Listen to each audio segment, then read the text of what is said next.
僕は今岡山県は備前市という場所にいます。これはもしかして、うわ、はい、えぐい、すげえ。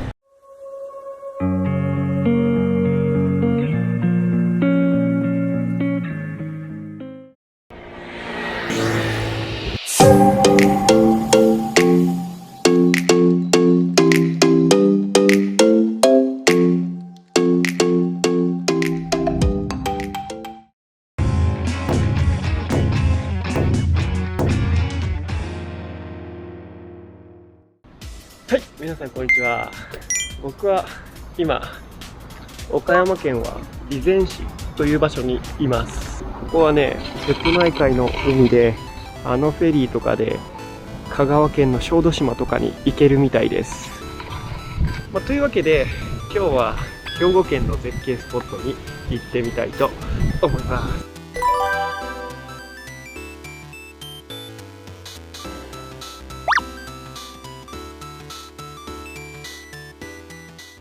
岡山県の備前市っていうのは岡山県の一番右側、東側で兵庫県と隣接している市なんですね。兵庫県の一番左側、西側が赤穂市という市ですね。そこのお隣です。なので岡山県備前市はもうほぼほぼ兵庫県みたいな感じなんですよね。今日は兵庫県にある物峰高原という場所に行ってみたいと思います。僕がいるこの岡山県備前市からはだいたい2時間ぐらいで行ける予想です。で、この物峰高原は映画のノルウェーの国だったりとか、数々の映画のロケ地になっているくらい絶景の場所です。絶景好きの僕としてはたまりません。ちょっとね、今思いっきり梅雨なんで雨に打たれないかが本当に心配です。ちょっと安全運転で行ってみたいと思います。うわー、もう山が目の前ですね。すっごい自然豊かな場所です。いや、一応ね、太陽は出ていますが、僕の方にはうわー、不気味な分厚い雲が顔を出している。桃太郎、岡山といえば桃太郎だ。なぜ誰かついたんだろう。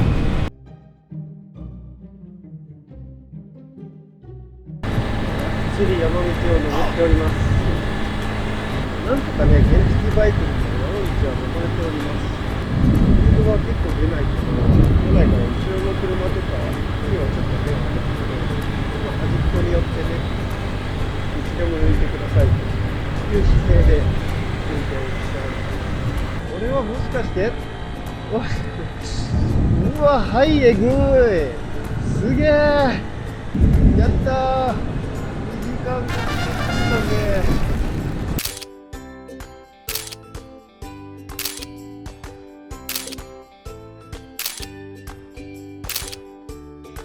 広い駐車場もありました。無料です。この殿峰高原は一面を緑で囲まれたすっごい綺麗な場所ですね。これね、ハイキングして展望台とかも行けるみたいで、もっと上にハイキングで行くこともできます。ただね、 Google マップでちょっと調べたら展望台まで車で行けるっぽいんで、ちょっと僕は原チャで行っちゃおうと思います。今は初夏なので、梅雨の時期なので本当に辺り一面は緑なんですよね。綺麗な緑が広がってます。ただね、これ秋とかになるとススキが生い茂ってて、これがまた黄金に輝くみたいです。その姿も見てみたいね。この緑もめちゃくちゃ綺麗ですけどね。というわけで展望台行ってみたいと思います。展望台までね、この車で行けるって知らなかったんだけど、行けるみたいですね。ハイキングしながらね、この緑を楽しみながら行くっていうのもすごくいいと思います。ただね、ちょっとハイキングとかは大変そうだからとか、時間がないよとか、あとは夏だとね、結構汗もかくと思うし、ちょっとそういうのはっていう方は逆にこの車で楽にサクッと行っちゃうっていうのもありだと思います。今回僕はちょっと時間がないので、ハイキング多分ゆっくり歩いて行って帰ってくるのに90分ぐらいかかるってネットには書いてあったんで、まあ、90分はね1時間半、結構時間取られるなーってことで、もう原付で行っちゃうことにしました。まあ普通にこんな舗装されてて走りやすそうな道なんで、まあ全然車とか原チャで登っちゃうっていうのはありだと思います。まあ展望台からまた見てみたいと思います。さてそろそろ着くかな。展望台、目的地は右側です。右側って何？これ？いやこれ一見くね？マジ？いけないあれ？いけないね。これ展望台 Google マップ行けるって書いてたけど、車じゃ行けないっぽいな。多分ねこれきつくねえか。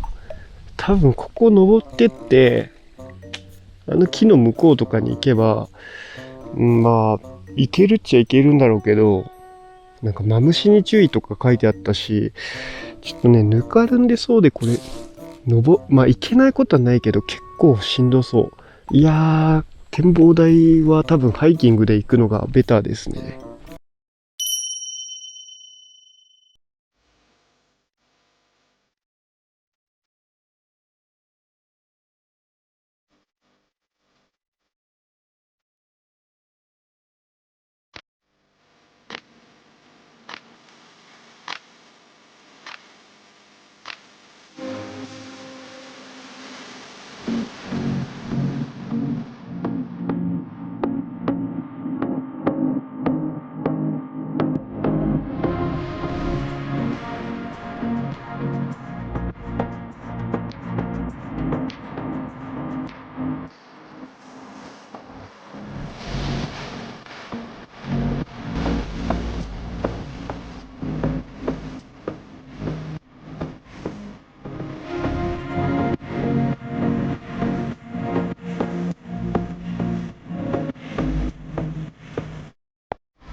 というわけで今回は兵庫県上川町にある殿峰高原のご紹介でした。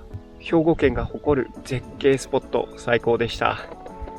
まあ僕みたいに岡山県から来るのもいいですし、兵庫県の方はもちろん大阪、奈良、京都、関西圏の方は比較的簡単に来れるんじゃないかなと思います。全国各地の方もぜひ一度来てみてください。絶景です。このチャンネルでは日本各地にある絶景スポットを原付バイクでサクッと巡るチャンネルになっています。なので旅好きの方や絶景スポット好きの方、もしくは今の状況旅ができないから少しでも旅をしている気分になりたい方など、そんな方にとって絶景スポットをお伝えできればなと思っております。というわけでこの動画がいいなと思ったらいいねボタン、もしくはチャンネル登録よろしくお願いします。また次回の絶景でお会いしましょう。バイバーイ。